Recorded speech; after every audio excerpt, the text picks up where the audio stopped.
There's a big reason climate change differs from so many other public policy challenges. Unlike other crises, addressing the planet's major environmental crisis truly requires actual mass consensus. Because fixing the problem involves so many different societal changes: reducing carbon emissions, conserving energy, retrofitting infrastructure, altering our meat-centric diet. We all need to at least agree on the basic fact that we're facing an emergency. This is especially the case in a nation where, thanks to the Senate filibuster, lawmakers representing just 11% of the whole population can kill almost any national legislation.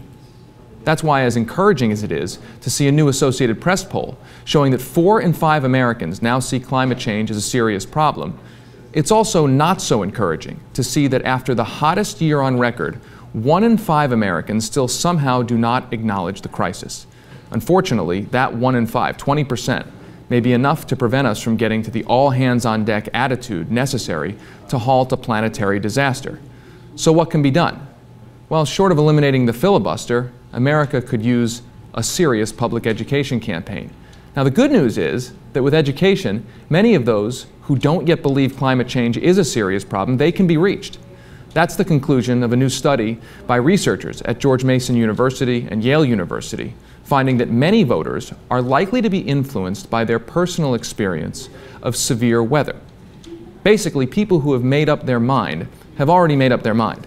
But for those in the mushy middle, people who haven't made up their mind, personally facing severe weather and then being exposed to facts about what that weather really represents, that can make a serious difference.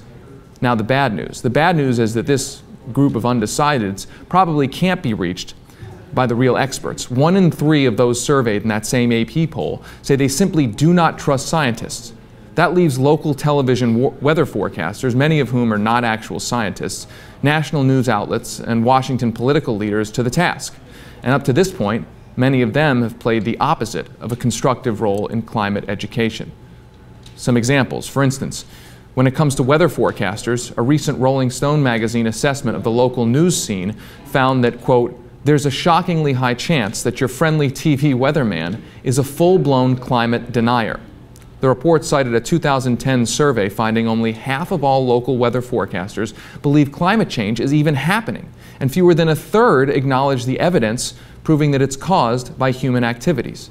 That means their forecasts often omit any discussion of climate change's effect on the weather systems that people are facing.